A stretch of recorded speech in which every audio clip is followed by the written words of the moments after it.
I personally wanted to talk about this last phase of their life. అంటే ఏదైతే menopause అనే ఒక third stage ఏదైతే ఉందో, if you can talk about that phase once. ఇండియాలో menopause age 45 first 50. Menopause అంటే ఏందో కూడా ఒకసారి.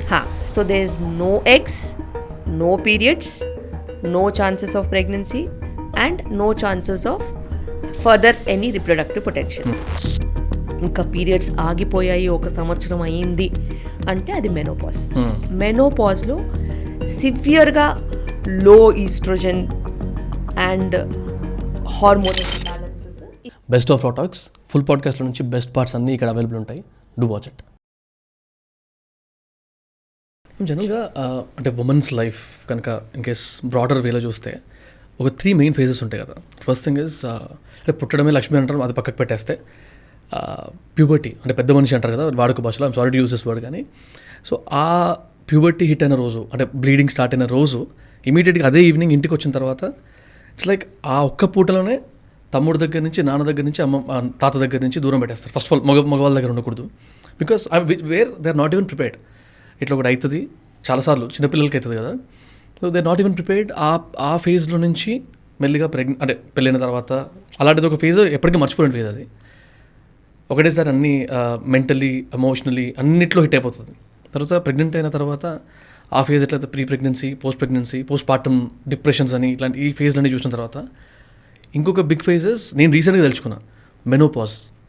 అంటే మా పేరెంట్స్ ఏజ్లో ఉన్న వాళ్ళందరికీ 40-45 ఇయర్స్ నుంచి స్టార్ట్ అవుతుందని విన్నా నేను. I'm not sure about the numbers. కానీ ఆ ఫేజ్ కూడా చాలా డిస్టర్బింగ్గా వాళ్ళకి, వాళ్ళు మెంటల్ స్టెబిలిటీ ఉండకపోవడం, అంటే ఇన్ని సంవత్సరాల తరంగా మెంటలీ స్ట్రాంగ్ ఉండకపోవడము, లేకపోతే ఫిజికల్గా స్ట్రాంగ్ ఉండకపోవడం, ఇలాంటి ఇన్ని అవుట్బర్స్ చూస్తూ వస్తారు కదా.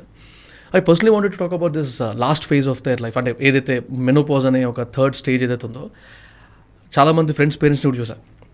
They face a lot of pain in that time. ఇంట్లో గొడవలు అవ్వడము, లేకపోతే తను స్టేబుల్గా ఉండకపోవడము, అట్లా. If you can talk about that phase once. Menopause అనేది నువ్వు అన్నట్టు నిజంగానే ఒక పెద్ద ఫేజ్. దాన్ని pre menopause, menopause, post menopause కింద కూడా తీసుకోవచ్చు. ఆన్ అన్ యావరేజ్ ఇండియాలో మెనోపాజ్ ఏజ్ 45 50. మెనోపాజ్ అంటే ఏందో కూడా ఒకసారి. ఇప్పుడు మనకి ఎవ్రీ మంత్ వచ్చే పీరియడ్స్ ఉంటాయి కదా, ఈ పీరియడ్స్ ఆగిపోవడం అనేది మెనోపాజ్. పీరియడ్స్ ఎందుకు ఆగిపోతాయి? ఓవరీస్లో ఏవైతే ఎగ్స్ ఉంటాయి కదా, ఎగ్స్ మొత్తం అయిపోయిన తర్వాత మెనోపాజ్ అని అంటారు. So there is no eggs, no periods, no chances of pregnancy and no chances of further any reproductive potential. అయితే ఈ మెనోపాజ్ వచ్చే ముందు ఏదైతే ఒక 4 years, 5 years, 6 years కూడా కొంతమందికి ప్రీ మెనోపాజ్ అంటాం. హార్మోన్ ఫ్లక్చువేషన్స్ ఉంటాయి. ఈస్ట్రోజన్ కొంచెం తగ్గడము, ఎగ్ అప్పుడప్పుడు రిలీజ్ అవ్వడము, అప్పుడప్పుడు రిలీజ్ కాకపోవడము, అప్పుడప్పుడు ఎగ్ సిస్ట్ అయిపోవడము, దాని తర్వాత ఇర్రెగ్యులర్ పీరియడ్స్ అవ్వడము, ఎక్కువ బ్లీడింగ్ అయిపోవడము, అసలు బ్లీడింగ్ కాకపోవడము, ఇవి ఈ fluctuations. And that is the most busy time of women's life. చాలా బాధ్యతలు, చాలా పనులు, కెరియర్స్లో కూడా పీక్ టైము, ప్రెషర్స్లో ఉండే టైం. అది ప్రీ మెనోపాజ్. ఇంకా పీరియడ్స్ ఆగిపోయాయి, ఒక సంవత్సరం అయ్యింది అంటే అది మెనోపాజ్. మెనోపాజ్లో సివియర్గా low estrogen and hormonal imbalances ఇవి ఉంటాయి. సో ఈ లో ఈస్ట్రోజన్తో ఏమవుతుందంటే, ఎగ్స్ లేనప్పుడు ఈస్ట్రోజన్ రాదు.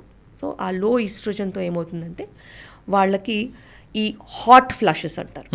ఇట్లా వేడి ఆవిర్లలా రావడం, చెమట్లు పట్టేయడం, సడన్గా కోపం రావడం, సడన్గా ఏడవాలనిపించేయడం, నిద్ర పట్టకపోవడం, bone pains, muscle pains, calcium loss అయిపోవడం, చిన్నగా పడినా కూడా, జారి పడినా కూడా బోన్స్ ఇరగడం, అటు చేతి మీద ఇట్లా పడినా కూడా ఈ బోన్ ఇరిగిపోవడం, ఇలాంటివన్నీ జరుగుతాయి. అండ్ పోస్ట్ మెనోపాజ్ అంటే మెనోపాజ్ అయిపోయిన తర్వాత ఒక కపుల్ ఆఫ్ ఇయర్స్ తర్వాత పోస్ట్ మెనోపాజ్లో కూడా ఈ మెనోపాజ్లో ఉన్న సిమ్టమ్స్తో పాటు ఇంకా అదర్ సిస్టమిక్ సిమ్టమ్స్ అనమాట. ఎప్పుడైనా ఈస్ట్రోజన్ నీకు బీపీలు, షుగర్లు రాకుండా కొంచెం ప్రొటెక్షన్ ఇస్తుంది. అది అయిపోయింది, సో నువ్వు కూడా జనరల్ పాపులేషన్ లాగా అయిపోతావు.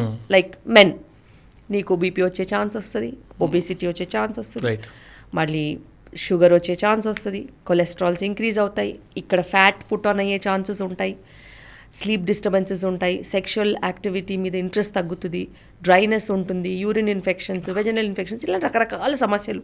ఇవన్నీ పోస్ట్ మెనోపాజల్.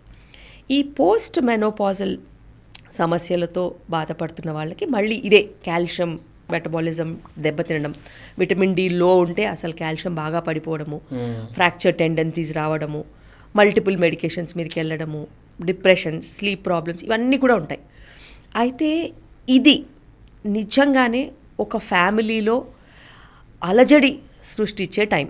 ఎందుకంటే అప్పటి వరకు బ్యాలెన్స్డ్గా ఉన్న మదర్కి, అప్పటి వరకు బ్యాలెన్స్డ్గా ఉన్న రిలేషన్షిప్స్కి ఒక ఛాలెంజింగ్ ఎన్వైరన్మెంట్. సడన్గా కోపం రావడము, సడన్గా విసుక్కోవడము, అర్థం లేకున్నా కూడా వాళ్ళు ఇమోషనల్గా చిన్న మాట అన్నా కానీ 10 రోజులు ఆలోచించడము, ఆ తర్వాత ఎందుకు ఆలోచించాను అని వాళ్ళే అనుకోవడము, మాటకు మాట అనుకోవడము, తిట్టుకోవడము, లేకపోతే పిల్లలు ఉంటే కొట్టడము. సో ఇలాంటివి ఎన్నో రకాల ట్రిగర్ లేకుండా కొట్టడం. సో ఇలా ఎన్నో రకాలుగా బాధపడుతూ ఉంటారు ఆడవాళ్ళు. అయితే ఇప్పుడు చాలా అవేర్నెస్ వచ్చింది. ఎందుకు అంటారా, అట్లీస్ట్ ఉమెన్ అది వెళ్ళి డాక్టర్తో మాట్లాడితే బెస్ట్ పాసిబుల్ ట్రీట్మెంట్స్ ఉన్నాయి. ఓకే, లైఫ్ స్టైల్ మేనేజ్మెంట్తో పాటు ఫిట్నెస్ మీద శ్రద్ధ పెట్టి డయట్ కరెక్ట్గా తీసుకుంటే, అండ్ చిన్న చిన్న సప్లిమెంట్స్, కాల్షియం, విటమిన్ డి సప్లిమెంటో, మల్టీవైటమిన్ లాంటివి, లేకపోతే దాన్నే ఫుడ్లో కరెక్ట్గా రాగి జావ లాంటిదో, లేకపోతే ఒక ఫ్రూట్, లేకపోతే ఇన్ని పీనట్స్, అట్లాంటివి ఏదైనా మంచి ప్రోటీన్ డయట్ లాంటివి తీసుకున్నా కూడా మీకు ఎన్నో రకాల సమస్యలు తగ్గుతాయి. కొంచెం సోయా ప్రోడక్ట్స్ ఇంక్లూడ్ చేసుకోవడము, స్ట్రెంగ్త్ ట్రైనింగ్ ఎక్సర్సైజెస్ చేయడము, ఇవన్నీ మన మెనోపాజ్ని స్మూత్ చేస్తుంది. రైట్. అండ్ మెడిటేషన్, యోగా, ఇవన్నీ నీ ఇమోషనల్ అవుట్బర్స్ని రెగ్యులేట్ చేస్తుంది. ఇవన్నీ చేసుకుంటూ మెనోపాజ్లోకి వెళ్ళినా కూడా మీకు పెద్దగా డిఫరెన్సెస్ రావు. మెన్స్ట్రల్ ప్రాబ్లమ్స్, పీరియడ్ ప్రాబ్లమ్స్ ఏవి ఉన్నా కూడా వాటిని అడ్రస్ చేసుకుంటే ఫ్రస్ట్రేషన్ రాదు. అటుపక్క బ్లడ్ లాస్ అవుతూ ఉంటే, హీమోగ్లోబిన్ తగ్గిపోతూ ఉంటే, నీకు చేత కాకుండా ఉంటే నువ్వు ఇంకా అరుస్తూ ఉంటావు తప్పితే నీకేం మంచిగా ఉండదు. రైట్. చాలాసార్లు ఆడవాళ్ళు ఏం చేస్తారంటే, ఇది మెనోపాజ్ వస్తుంది కదా, పీరియడ్స్ ఆగిపోతాయి కదా, తర్వాత ప్రాబ్లం అదే పోతుంది కదా అని ఓవర్ బ్లీడింగ్స్ ఉన్నా కానీ ఇళ్ళల్లో ఉండిపోతారు. రైట్. వాళ్ళు ఏమనుకుంటారంటే, వాళ్ళ పక్కింటి వాళ్ళు ఎవరో చెప్తారు కదా, ఏది అంత కామన్ సెట్ అయిపోతుందని. అట్లా సెట్ అవ్వదు. ఎందుకంటే ఇప్పుడు ఉమెన్ ఛాలెంజింగ్ రోల్స్లో ఉన్నారు, రెస్పాన్సిబిలిటీస్ ఎక్కువ ఉన్నాయి, అలాగే క్వాలిటీ కేర్ ఎక్స్పెక్ట్ చేసే చిల్డ్రన్ ఉన్నారు చుట్టుపక్కల. అండ్ అలాంటప్పుడు నువ్వు ప్రాబ్లం వచ్చినప్పుడు డాక్టర్ దగ్గరికి వెళ్ళి సొల్యూషన్ తీసుకోకపోతే then it is of no use. ఎడ్యుకేషనే ఫెయిల్ అయిపోయింది అన్నట్టు, అక్కడ అవేర్నెస్సే ఫెయిల్ అయిపోయినట్టు. ఏదైనా కూడా డాక్టర్కి రిప్లేస్ చేసేది కాదు. రైట్. నీకు ఏం ప్రాబ్లం ఉన్నదో దాన్ని ట్రీట్ చేసుకోవాలి, సింపుల్. అండ్ తప్పనిసరిగా కొన్ని రకాల వైటమిన్స్ తీసుకోవాలి. ఒకప్పుడు అమ్మమ్మలు లేకపోతే ఎవరైనా కానీ, అమ్మలైనా ఎవరైనా కానీ, ఎండాకాలం వస్తే ఎర్రటెండలో పచ్చళ్ళు పెట్టారా లేదా, వడియాలు పెట్టారా లేదా, ఒరుగులు పెట్టారా లేదా, ఎందుకు పెట్టారు? Vitamin D. వాళ్ళకి సంవత్సరానికి సరిపడా విటమిన్ డి ఆ నెలలో వాళ్ళు గ్యాదర్ చేసుకునేవాళ్ళు. అంత సైన్స్ ఉంది పాతకాలం పద్ధతుల్లో. ఇప్పుడు అపార్ట్మెంట్ దాటితే కదా, ఎంతసేపు స్విగ్గీ కొట్టామా, జొమాటో కొట్టామా, అది తెప్పించుకున్నామా, వేయించుకున్నామా, తిన్నామా అన్నట్టు కాదు. అండ్ పోనీ ఇలా చేసినా okay, you cannot do, it's okay, నువ్వు ఆక్యుపైడ్గా ఉన్నావు, నువ్వు వర్క్ ఉంది, నువ్వు చేసుకోలేకపోయావు, విటమిన్ డి సప్లిమెంట్ వేసుకో. అదేంటిది, అది వేసుకోరు, ఇది చేయరని అంటే మరి నీ పరిస్థితి ఏమైపోవాలి? పడితే ఫ్రాక్చర్ అయ్యే పరిస్థితి ఉంది. చిన్న మాట మీద కూడా డైవర్స్లోకి వెళ్ళిపోయేంత రోల్ కూడా ఉంది. సో ఇది చాలా చాలా ఇంపార్టెంట్. ఉమెన్ కోరి తెచ్చుకునే కష్టాలు అంటారు. పోనీ విటమిన్ డి ఏమైనా ఆస్తికి అమ్ముకునేంత కాస్ట్లీయా? అక్కడ దొరకదా? పుష్కలంగా ఫ్రీగా సన్లోకి దొరుకుతుంది. పోనీ అక్కడ కాదు, ఒక ఇంజెక్షన్ తీసుకుంటే సంవత్సరం పనిచేస్తుంది. అంత ఈజీ మెకానిజమ్స్. నువ్వు తీసుకునే ఫుడ్స్లోనే కొంచెం సోయా ప్రోడక్ట్స్, కొంచెం మంచి ప్రోటీన్, కొంచెం మంచి కాల్షియం రిచ్ ప్రోడక్ట్స్ తీసుకో. అంత లక్షల డబ్బులు పెట్టే అవసరమే లేదు. రాగి జావా తాగితే ఎంత మంచిది, దానికి కూడా ఎంత రంకంట కడతారో. థైరాయిడ్ ఉంటే తినొద్దంటారు, ఇంకొకటి చెప్తారు, దానికి ఇంకేదో అంటారు, వాతం అంటారు, గుడ్డు గూసు చాలా చెప్తారు. మన దేశంలో మంచికి వాల్యూ లేదు. ఎక్కడో అవకాడో ఉంటే దాన్ని తీసుకొచ్చి తినమంటారు తప్పితే మన రాష్ట్రంలో మనకి ఎరువులు లేకుండా వర్షం నీళ్ళతో పండే రాగులు ఎంత మంచిది అన్నా కూడా వాళ్ళు అడాప్ట్ చేసుకోవట్లేదు. మిల్లెట్స్ తినమని గవర్నమెంట్ కాకిలాగా మొత్తుకుంటుంది, గల్లీ గల్లీకి నాయిస్ చేస్తుంది, రైస్ ఆపండి మిల్లెట్స్ తినండి, రైస్ ఆపండి మిల్లెట్స్ తినండి, వీట్ కాదు జొన్న రొట్టె జొన్న రవ్వ సజ్జ రొట్టెలు తినండి, వీట్ కాదు రైస్ ఆపండి. ఎందుకు ఆపుతుంది చెప్పండి? ఎంత నీరు వేస్ట్ అవుతుంది రైస్కి, ఎంత నీరు వేస్ట్ అవుతుంది గోధుమలకి. అవి రెండు కనుక మనం కంట్రోల్ చేసి మిల్లెట్స్ తీసుకుంటే, జొన్న రొట్టె సజ్జ రొట్టెలన్నా అట్లాంటివి తీసుకుంటే, first environmental friendly, second sugar రాదు, థర్డ్ ఫైబర్ ఉంటుంది, ఫోర్త్ నీకు అందులో న్యూట్రిషన్ లెవెల్ ఎక్కువ ఉంటుంది, ఫిఫ్త్ స్ట్రెంగ్త్ ఉంటుంది. పాతకాలంలో అవి తినే కదా గట్టిగా ఉన్నారు, షుగర్లు బీపీలు లేకుండా. బ్రిటిషర్స్ వచ్చి కదా వైట్ రైస్ అంటగట్టిపోయారు, ఆడిపోయినా కానీ ఇది మిగిలిపోయినట్టు దరిద్రం పెట్టిపోయారు. ఒక పనికిరాని ఎడ్యుకేషనల్ సిస్టమ్ ఒకటి మనకు అంటగట్టి, మన వేదాలు శాస్త్రాలన్నీ పోయినాయి, ఆ సిస్టమ్ అంటగట్టేసేసి రోట్ లెర్నింగ్ ఒకటి మన మొహాన కొట్టేసేసి, దాని తర్వాత ఇది వైట్ రైస్ ఇలాంటివన్నీ పాలిష్డ్ గ్రెయిన్స్ని మనకు అంటగట్టిపోయారు. వాళ్ళు మన మీద పగబట్టిపోయారో నిజంగా ప్రేమతో ఇచ్చిపోయారో ఆలోచించాలి.